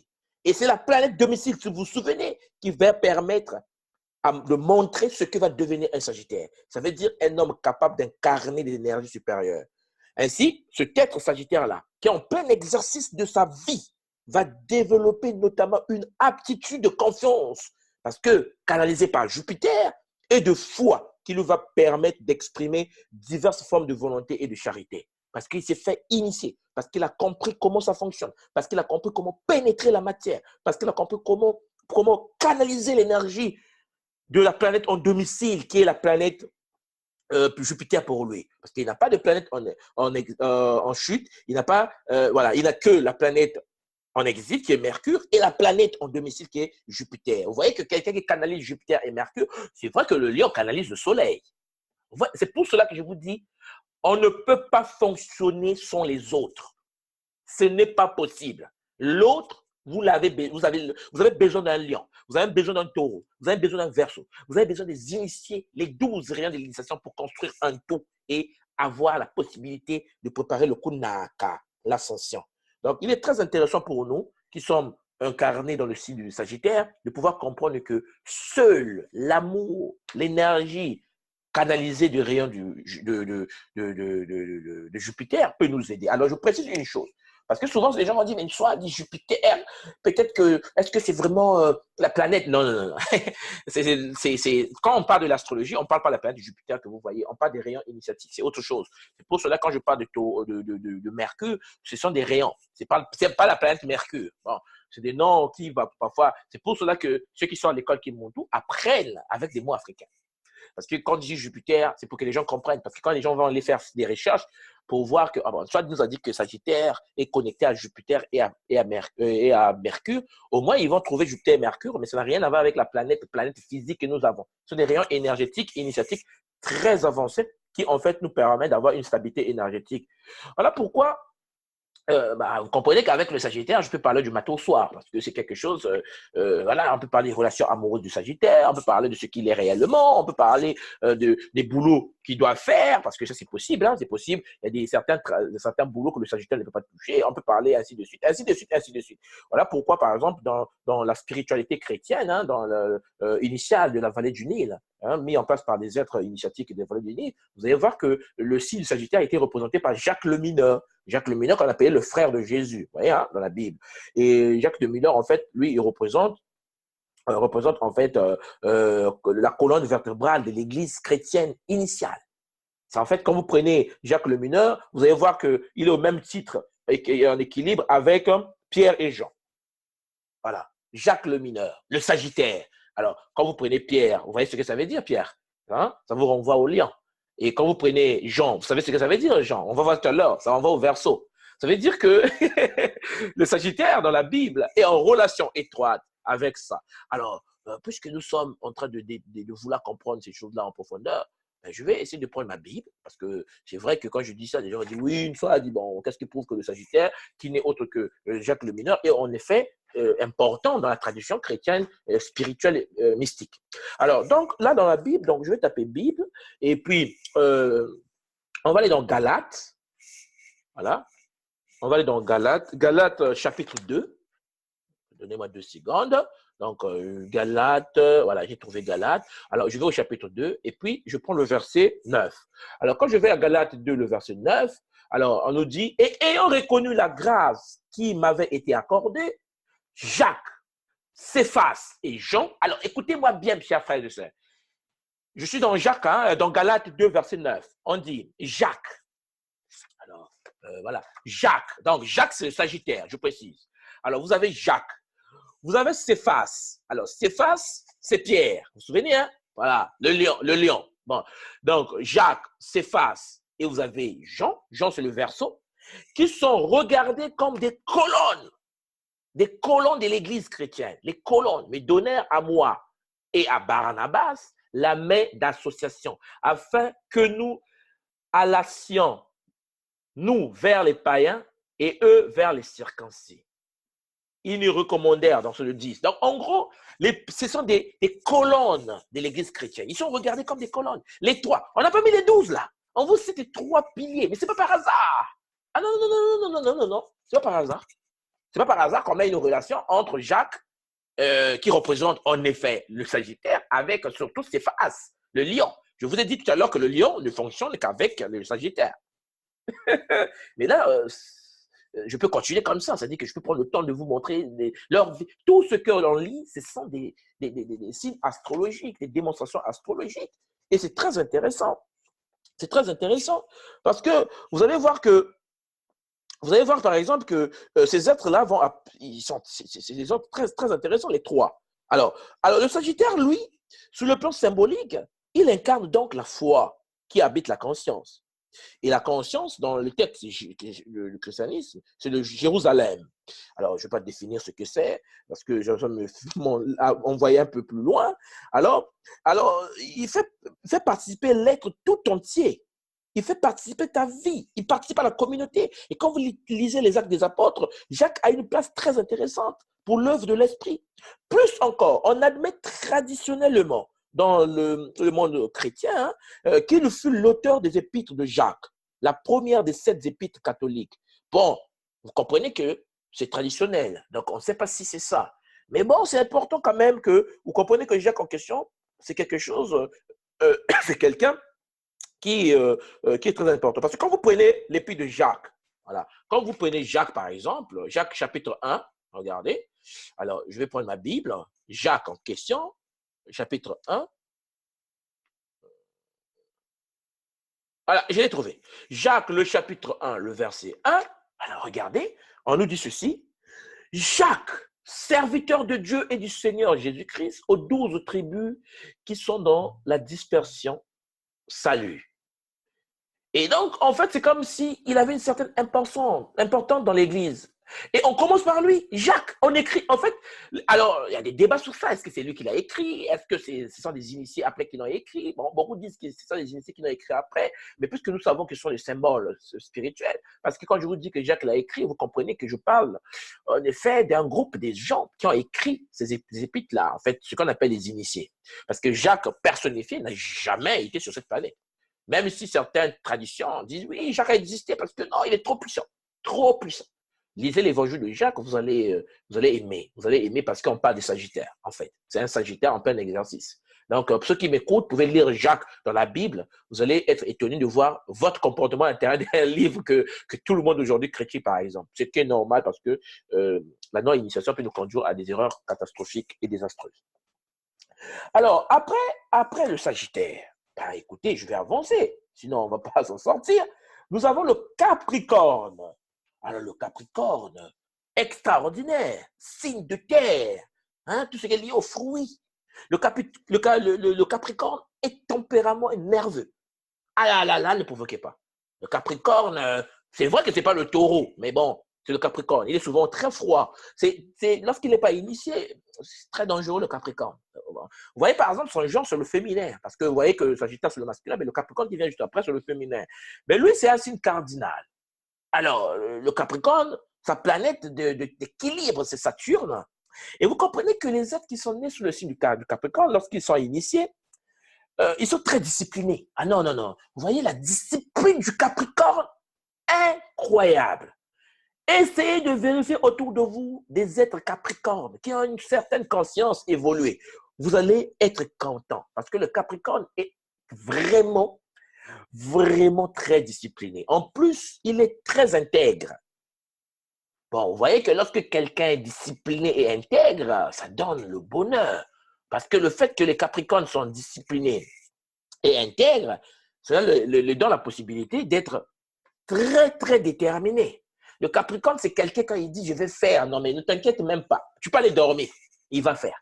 Ah oui, il va faire. C'est des hommes de parole, c'est des femmes de parole. Voilà pourquoi, lorsque je parle des cancers et je combine avec les Capricornes, bon, c'est vrai que quand le Capricorne est tordu, c'est-à-dire quand le Capricorne n'est pas dans sa position d'évolution spirituelle, le Capricorne peut être très, très bizarre. Parce qu'en fait, ils sont rancuniers. Ils sont très rancuniers. Parce qu'en fait, je ris parce que je pense à un ami qui est Capricorne. Je pense quand il m'écoute parler, il dit, mais ça dit, très rancunier. Et puis, ils sont soupçonnés. C'est des gens qui disent, en fait, peut-être c'est toi. Quand vous êtes dans un groupe et que quelque chose se produit, vous êtes 12 personnes, le Capricorne aura tendance à dire, non, ça peut être lui. Oh, mais comment ça peut être toi? Non, non, non, non, non, c'est lui. En fait, c'est l'homme qui l'a soupçonné les autres. Et ça, c'est le Capricorne. Mais bon, c'est normal quand il n'est pas initié. Quand il n'est pas initié, vous allez voir que le Capricorne, bah, écoutez, c'est Capricorne, quoi. Il a son comportement, il a sa manière de fonctionner, il a sa manière de vivre. Et le Capricorne est très, très, très, très solide. Très solide. C'est pour cela que lorsque vous prenez le Capricorne en question et que vous le mettez dans une position, vous comprenez par exemple que c'est très fantastique. Et je vais vous montrer quelque chose qui va vous faire tomber des nues. Nous avons eu en Afrique un leader politique extraordinaire, Thomas Sankara, un leader politique, Burkina Faso, ça vous dit quelque chose, hein? Thomas Sankara qui a été assassiné lâchement voilà, par l'un de ses frères. Et chers frères et sœurs, allez vérifier le symbole de Thomas Sankara. Alors vous allez tomber des nues. J'ai fait une expérience, je suis parti, j'ai tapé Thomas Sankara, signe astrologique, j'essaie de lire. En fait, il est né d'après les textes que nous avons le 21 décembre 49. Donc, quand je suis parti chercher Thomas Sankara, ben, je suis tombé sur Capricorne. J'ai dit, waouh! Thomas Sankara, on lui dit, écoute, fuis, on va te tuer, quoi. Il dit, non, non, non, je les attends. Non, mais c'est un homme discipliné. Le Burkina Faso est un pays qui atteint l'autosuffisance alimentaire. Avant tous les pays africains, ils n'ont pas de l'eau comme au Congo. Bon, comprenez que depuis l'indépendance jusqu'à aujourd'hui, à Brazzaville, il n'y a pas d'autosuffisance alimentaire. L'homme discipliné comme leader politique, Capricorne en plus de son état, le Burkina Faso a eu la chance d'avoir un Capricorne à sa tête. Vous allez me dire qu'une fois, hasard. Regardez les œuvres de Capricorne et regardez Thomas Sankara. Regardez la manière dont on l'a tué. Et si vous rentrez dans le signe de l'astrologie chinoise, vous allez constater que Thomas Sankara est considéré comme étant un buffle. C'est un fausseur, c'est un Capricorne. Il est déterminé, il est intègre. Et écoutez, moi, ça m'a fait, quand j'ai découvert que Thomas Sankara était Capricorne, j'ai dit non, non, non, c'est pas sérieux. C'est pas sérieux. Les Capricornes, c'est des hommes intègres. Mais comment se fait-il que ça tombe sur quelqu'un qui vient de l'intégrité même des pays africains, l'homme le plus intègre de notre temps? Et bizarrement, c'est Burkina Faso, le pays des hommes intègres. En fait, le Capricorne, je ne sais pas si Sankara faisait de l'astrologie, mais même le fait de mettre Burkina Faso, c'est le symbole des Capricornes. Bon, vous avez dit une fois, dis-toi, peut-être que c'est pas ça, qu'est-ce que tu veux dire par là? Il y a un grand initié burkinabé, bon, il vit aux États-Unis, je le salue en passant, c'est le grand des grands qu'on appelle Malidoma Somé, qui a écrit un livre extraordinaire que je vous conseille tous de lire, dont le titre est Sagesse africaine. Et quand vous lisez Malidoma Somé et que vous comprenez c'est quoi le Burkina Faso, donc Haute-Volta, vous comprenez que, en fait, Sankara était un homme extraordinaire parce qu'il a mis en place ce qu'on appelle par l'intégrité des Capricornes. Donc, bon, en fait, si vous me comprenez bien, si nous voulons la stabilité, par exemple, dans nos pays, mettez les Capricornes initiés au pouvoir. En fait, vous allez saisir que, en fait, ce que je suis en train de vous dire là, c'est des choses que vous pouvez vérifier. Ça, c'est un des exemples que je peux vous donner. Mettez les Capricornes au pouvoir. Un Capricorne au pouvoir, c'est Thomas Sankara au pouvoir. Un homme avant son temps, c'est un Capricorne. Il est discipliné, intègre et déterminé. Alors, ceux qui veulent vérifier ça, essayez de taper sur Internet. Hein. Vous tapez sur Internet, Capricorne, tout ça. Vous serez étonné de voir que le Capricorne, en fait, a les caractéristiques d'intégrité. Mais c'est Thomas Sankara. Voilà, Thomas Sankara, c'est l'homme intègre que nous avons reçu. Mais Thomas Sankara, bizarrement, est Capricorne. Alors, en gros, je salue tous les Burkinabés qui m'écoutent ce soir. Vraiment, mes frères, le choix a été extraordinaire de mettre en place cet être métaphysique parce que les gens peuvent penser que Thomas Sankara, c'est un petit quartier qui a pris le pouvoir, machin. Oh, non, non, non. non, pas du tout. Les gens qui font un peu de l'astrologie vont comprendre que Thomas Sankara, c'est pas n'importe qui. Voilà. Dans le sens où Sankara, ben, écoutez, c'est un Capricorne. C'est un Capricorne. Je le répète encore, c'est un Capricorne. Et en tant que Capricorne, Sankara est le meilleur. Voilà. Est le meilleur. Voilà, il est meilleur. Il peut être rancunier. Voilà. Il peut être rancunier. Il peut être soupçonné. Il peut être taciturne. Mais Sankara est le meilleur. Dans le sens que il a pu canaliser la force intérieure d'un Capricorne. Parce que les Capricornes, là, leur problème à eux, c'est le squelette. Je pense que voilà. Et puis, c'est incroyable de voir ça. Attendez, je suis en train de vérifier quelque chose sur Blaise Compaoré parce que c'est maintenant que j'ai l'idée parce que j'avais fait sur Sankara parce que je savais qu'il était sur la Capricorne. Non, donnez-moi 2 secondes parce que alors voilà. Alors, je viens de tomber sur Blaise Compaoré et puis ah, c'est incroyable. Blaise Compaoré est né le 3 février 51. Non, mais on se moque de moi là. Non, on ne se moque pas de moi. Logique astrologique. Alors, regardez bien ce que je suis en train de vouloir vous dire. Lorsque vous allez taper Capricorne, essayez de vérifier les signes rivaux du Capricorne. Bizarrement, le signe, il y en a 2. Il y a le Bélier et le Verseau.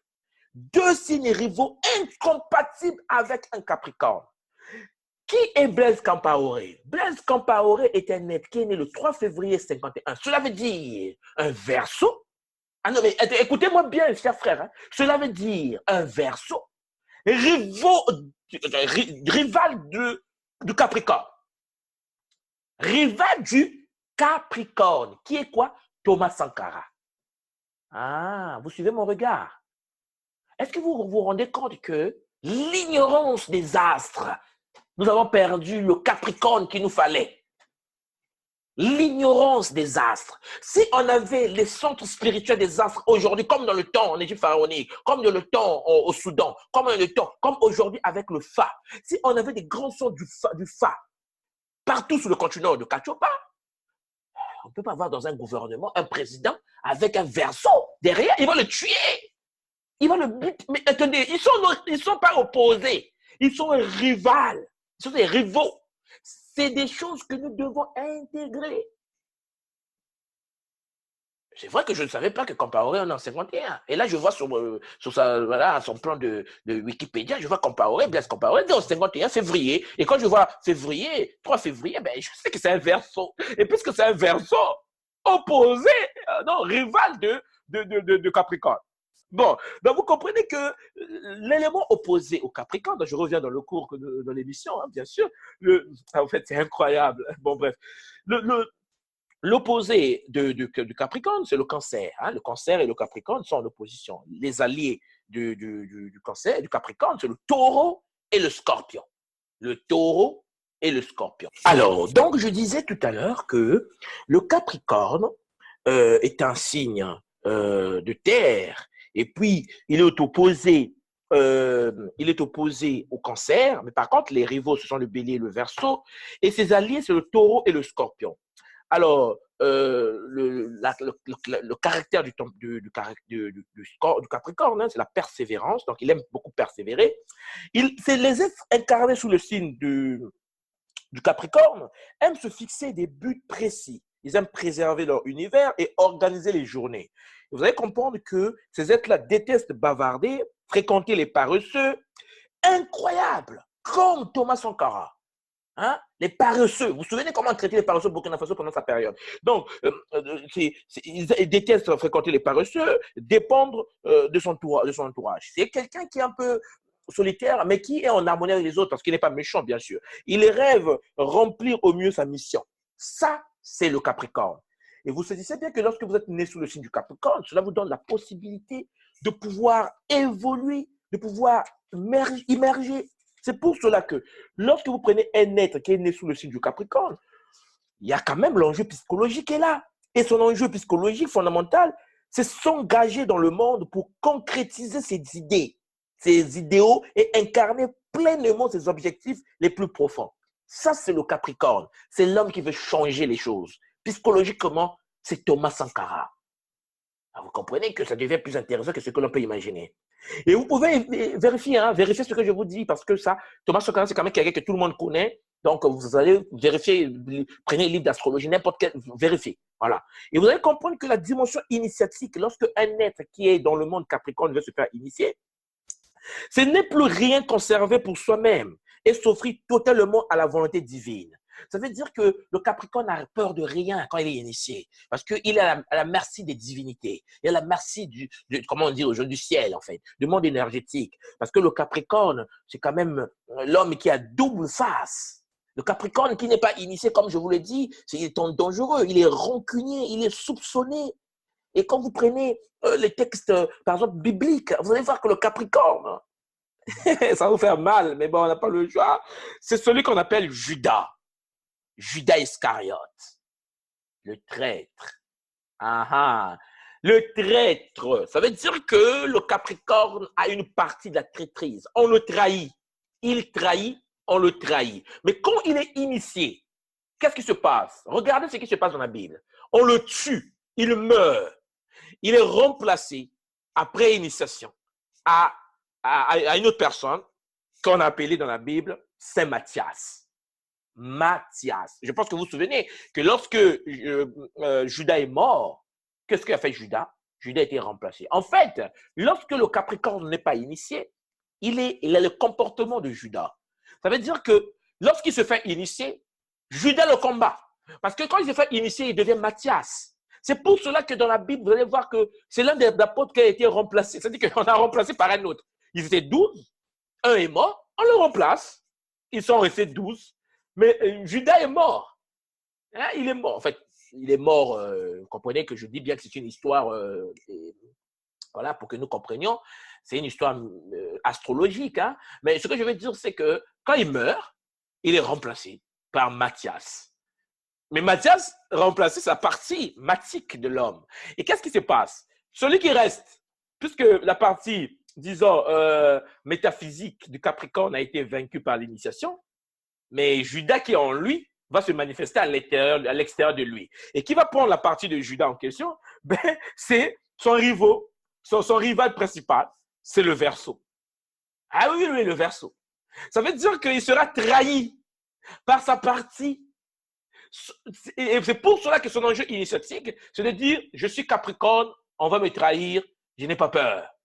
Ah, mais ça, c'est Thomas Sankara. Parce que quand Thomas Sankara prend le Burkina Faso, il amène le Burkina Faso vers l'excellence, voilà, le respect, le travail. Mais donc, cela veut dire que son côté traître a été vaincu. Et quel fait Thomas Sankara? Thomas Sankara, qui a vaincu son côté démoniaque, son côté, sa force cachée, va être combattu par cette force cachée. Le traître Judas, la Bible en parle. Judas remplacé par Matthias. C'est un couple. C'est le seul signe de zodiaque qui est couple, en fait. Le seul signe de zodiaque qui est couple dans la tradition spirituelle, dans la Bible, par exemple, c'est Judas, Matthias. C'est le signe du Capricorne. C'est pour cela que tout à l'heure, je vous ai dit, par exemple, que sur le plan psychologique, cet être-là, qui est incarné sur le signe du Capricorne, a une capacité à concentrer toutes ses énergies pour concrétiser dans le monde des valeurs supérieures, même si les apparences extérieures ne s'y prêtent guère. Parce que c'est après qu'on se dit, quand on l'a tué, vous voyez, on dit, ah oui, quand il était là, oh, Thomas Sankara. Mais voilà. C'est ça l'enjeu psychologique du Capricorne. En ce sens, loin d'abandonner face à une difficulté, le Capricorne n'abandonne jamais. Il s'acharne au contraire avec une grande ténacité. Ça, c'est le Capricorne. Et ça, c'est Thomas Sankara. Alors, au lieu de dire Judas, parce que quand je prends la Bible, d'autres peut-être vont dire, oui, soit tu prends l'exemple de la Bible, qu'est-ce qui se passe? On a l'exemple personnifié. Voilà. Il s'appelle Thomas Sankara, l'ex-président du Burkina Faso, assassiné par un Verseau, qui est du signe de la rivalité. Ça veut dire que si Thomas Sankara avait des grands astrologues autour de lui, il ne pouvait pas mettre un Verseau à côté. Mais cela demande une stabilité énergétique de Cachopa. Il faut que nous puissions nous organiser. Il faut comprendre ces choses-là. Donc, vous comprenez que le Capricorne, dans son activité énergétique, il a une force persévérance qui lui permettra, en fait, qui lui permet d'ailleurs de supporter des conditions de vie extrêmement difficiles. En effet, vous voyez, vous vous souvenez, hein, il s'habillait simplement, pas de compte bancaire à l'étranger. Hein? Moi, je me souviens encore quand il dit que c'est quoi? Vous mangez, vous parlez de le colonialisme. Regardez dans vos assiettes.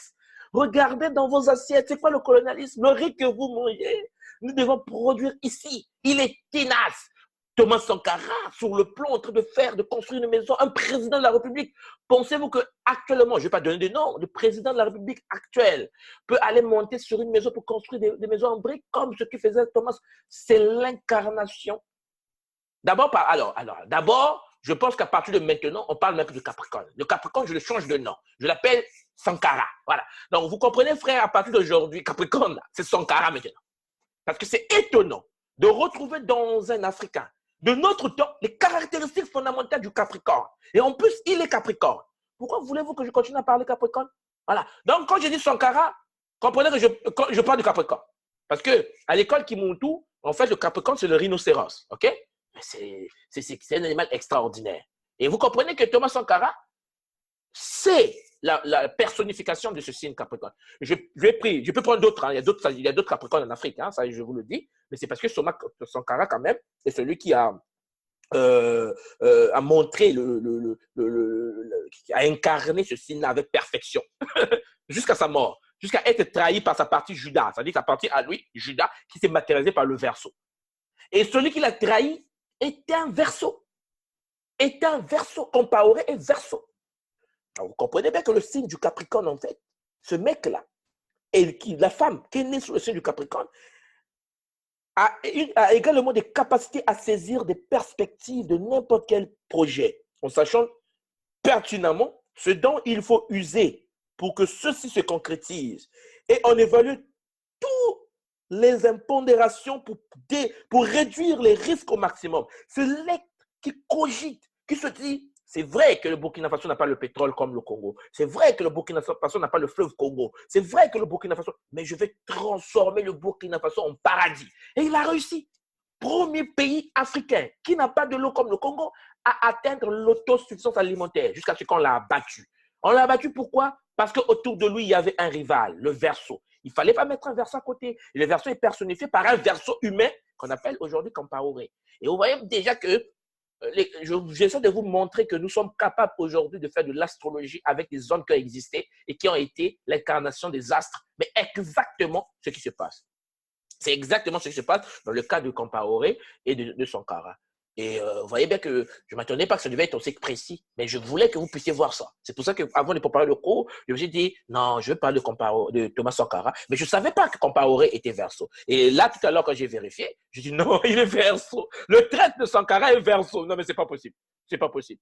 C'est pour cela que vous allez voir que lorsque le monsieur qui est né sous le signe du Capricorne, lorsqu'il se lance sur la voie initiatique, quand il rentre dans un rayon initiatique, il incarne le développement d'un état de conscience, ne souhaitant plus aux autres choses que l'accomplissement de la volonté divine. En fait, Sankara sait que lutter contre les superpuissances, c'est la mort. Mais il n'a pas peur. Sankara, vous comprenez, j'ai bien dit, hein, quand je dis Sankara, c'est Capricorne maintenant. Voilà, parce que j'ai compris en fait que ça ne sert à rien de dire Capricorne, ça ne reflète même pas la réalité de la pensée africaine. Et je vous dis Sankara, voilà, là je dis Sankara. Donc quand je dis Sankara égale Capricorne. Donc en fait, Sankara en fait n'a pas peur. Voilà, il dit, il y a un discours de Sankara, en fait du Capricorne, vous comprenez, à Paris, devant le président français. où il parle du colonialisme et il parle devant le président français qui le regarde avec un œil. Je dis, waouh, mais c'est normal. Le mec est divin. Le mec n'a pas peur de vos morts là. Oh, on va me tuer, on va m'assassiner. Non, mais attendez, c'est quoi ça? C'est quoi? Si et seulement s'il n'était pas Capricorne, Sankara pouvait tuer ses ennemis avant. C'est-à-dire qu'il pouvait dire, bon, on veut me tuer, butez-les avant. C'est comme ce que fait, par exemple, comme on rentre en Afrique, il y a Djamé, hein, de la Gambie. Voilà, les opposants, ils les massacrent avant qu'ils puissent les atteindre. Mais Thomas Sankara ne peut pas faire ça. Parce qu'en fait, l'enjeu initiatique de ce être-là, qui est métaphysique, Sankara, c'est de comprendre que que la relation intrinsèque entre le divin et en lui. Il a compris ça. Aussi, il a compris qu'il est alors incité à ne plus rien conserver pour lui-même en s'offrant totalement à la divinité. Et puisque Sankara sait que le monde est divin, c'est-à-dire que sa vibration énergétique de la matrice unitaire, hein, le atome, donc il doit être au service du divin. Donc Sankara doit être au service de l'humanité. Vous voyez que les notions de dépouillement, d'abnégation sont alors intensément vécues.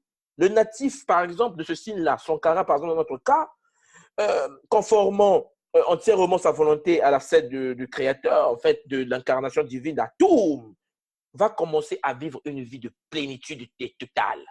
Voilà. Parce que comme je me souviens encore, il y avait un monsieur qui parlait dans le documentaire de Sankara qui dit « Je l'ai prévenu. J'ai dit à Sankara, on veut ta mort. Il n'a pas fait quelque chose. Attends, il est président là. Par exemple, vous dites à Bongo que vous veut ta mort, mais Bongo, vous finissez avant que vous commenciez même à le penser. Mais Sankara, non. Parce que l'enjeu initiatique est trop grand. Parce que c'est un Capricorne. Et donc, vous comprenez que le Capricorne en question a l'accès, en fait, à la pénétration énergétique du monde spirituel. Une telle attitude-là ne serait d'ailleurs qu'une source supplémentaire de puissance dans son cas, parce qu'il est en relation avec le divin. C'est pour cela qu'il faut que les Capricornes comprennent que celui qui est né sous le signe du Capricorne, l'enjeu initiatique, c'est être au service de l'autre et être en connexion avec le divin, avec la source primordiale. Et c'est la seule solution, l'enjeu initiatique qui peut permettre au Capricorne de vivre la vie qu'a mené le grand glorieux Sankara qui nous a laissé parce qu'il a été assassiné par le Verseau, qui est son signe rival. Et vous allez voir bien, vérifier, le Verseau est rival et le Blaise Compaoré est Verseau. Donc, vous comprenez bien que dans le signe du Capricorne en question, Jupiter se trouve en chute. Ah oui, Jupiter chez le Capricorne se trouve en chute. Donc, en gros, Sankara devra donc travailler, donc vous comprenez, le Capricorne en fait, je vais dire, devra donc travailler à son harmonisation en cherchant à éveiller une plus grande confiance en l'existence. Et là, échappant ainsi aux diverses formes d'angoisse existentielle, excusez-moi, générées par un manque de foi. Pour ce faire, il devra cependant s'appuyer sur les forces de la planète en exil, parce que si Jupiter est en chute, la planète en exil, c'est ça la force du Capricorne, c'est-à-dire la Lune. La Lune est sa planète en exil. Aussi, il devra chercher à rendre tangible, c'est-à-dire incarner et concrétiser certaines valeurs transcendantes, c'est-à-dire certains idéaux qu'il n'aurait pas encore pu réaliser. Parce que le Capricorne est toujours en avance sur son temps. Je parle de l'initié Capricorne. Et Thomas Sankara, Capricorne, était en avance sur son temps. Et vous comprenez bien que cela va permettre en fait de répondre ainsi aux injections de Jupiter et de la Lune, ce qui est la dynamique fondamentale du Capricorne. Voilà, être en avance sur son temps, essayer de canaliser l'énergie supérieure et les faire descendre sur Terre. Alors, vous voyez que le fait d'être en exil sur la Lune et en chute sur Jupiter, le Sankara, donc le Capricorne, développe ensuite des diverses qualités incarnées par Saturne, qui est sa planète en domicile.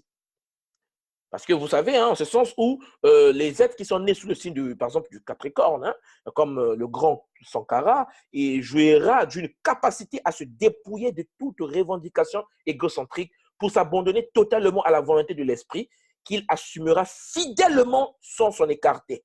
Et Sankara, dans son cas, l'entraîner vers la mort, ce qui est normal, parce qu'il y a eu traîtrisme. Pourquoi? Mais parce que les chrétiens, par exemple, pour représenter le Capricorne, l'ont mis en double face. Ils ont mis Judas Iscariote, le Capricorne carrément, et puis ils l'ont mis en Matthias, qui est la partie mathique du Capricorne. Et quand l'homme rentre en initiation, la partie Judas est vaincue. Mais quand la partie Judas est vaincue, cette partie va se réaliser par le Verseau. Et donc, le problème qui se pose, c'est que le Capricorne le sait. L'initié Capricorne le sait, que le Verseau va me trahir. Mais puisqu'il le sait, qu'est-ce qu'il fait? Il dit, avant qu'il me trahisse, je vais faire mon travail. Et puisque je suis un être multidimensionnel, immortel, parce que vous savez que l'homme ne meurt pas dans la tradition africaine, donc vous allez voir que Sankara va essayer de faire descendre ses idées qui, aujourd'hui, me permet en 2015 de parler de Sankara. S'il n'avait pas fait ce qu'il avait fait, on ne devait pas en parler. Mais il n'est pas le seul à le faire. Comprenez-moi qu'il y a d'autres initiés en Afrique qui sont Capricornes, qui ont ces capacités-là. Voilà. Enfin, quand vous comprenez ça, vous comprenez par exemple que Mars étant en exaltation dans le cas du Capricorne, il sera amené à rejeter toute superficialité. Alors, vous voyez bien que son caractère n'est pas superficiel, il n'est pas opaque, il est ouvert, il parle avec son cœur. Et vous allez voir que le fait d'être comme ça, ben écoutez, il sera exposé au piège. Parce que si tu es ouvert et que tu parles avec ton cœur, tu n'es pas calculateur. Et l'homme du Capricorne initié n'est plus calculateur. Quand il n'est pas initié, il est calculateur parce qu'il est Judas. Voilà. Ça dit que, comprenez bien que lorsque un homme Capricorne n'est pas initié, il se comporte comme un traître. C'est-à-dire que le Verseau, le caractère du Verseau qui, devant le Capricorne, c'est pour ça que les hommes Verseau, hein, les femmes Verseau, quand vous êtes avec un Capricorne, attention, vous allez vous trahir. Souvent, vous allez voir que non, vérifiez, chers frères et sœurs. Vous allez voir que non, le frère, la femme du frère, de son ami, elle vient de sortir avec la femme de son ami. Allez vérifier le signe. L'ami est souvent Verseau, le frère est Capricorne. Le Capricorne va se comporter comme un Judas et il va trahir le frère. Souvent, c'est l'ami qui est à côté de toi qui va te trahir. Mais les deux signes-là, souvent le Bélier et le Capricorne, souvent ça ne passe pas bien. C'est la rivalité. C'est le Verseau qui est vraiment reconnecté à cette rivalité-là. Et vous allez voir que c'est un peu bizarroïde, c'est un peu complexe. Et ça peut nuire en fait à ce que nous sommes réellement dans la matérialisation de la vie. C'est pour cela que, dans le cas, par exemple, du christianisme, ben, écoutez, comme je vous le disais tout à l'heure, ils ont essayé de mettre Judas. Hein. Nous savons qu'il fut surnommé l'Iscariote, hein, un surnom dérivé du terme Sicarios, hein, le sicaire. Hein, déjà, vous comprenez que je vous ai parlé du sicaire quand je vous ai parlé c'est qui déjà Simon le Zélote. Hein, je vous ai dit, les sicaires, c'est les gens qui ont des poignards. Bon, donc en effet, ce mot-là, qui est sicaire, le zélote, on va vers un certain extrémisme. Voilà. Les gens qui sont nés sur le signe de Capricorne, quand ils ne sont pas initiés et qui sont vaincus par leur parti Judas, sont vraiment très dangereux quand même. Mais bon, vous comprenez que le fait que ces gens-là ont quand même Mars comme étant une planète de missile, il faut comprendre que le Capricorne est très intéressant et il peut permettre l'équilibre énergétique et une stabilité très profonde. Voilà. Donc, moi, ce que je voulais vous dire aujourd'hui, c'est que lorsque vous prenez Judas Iscariote, ben, lui, il trahit Jésus, en fait. Il trahit le soleil, hein, et en fait, c'est symbolique, bien sûr.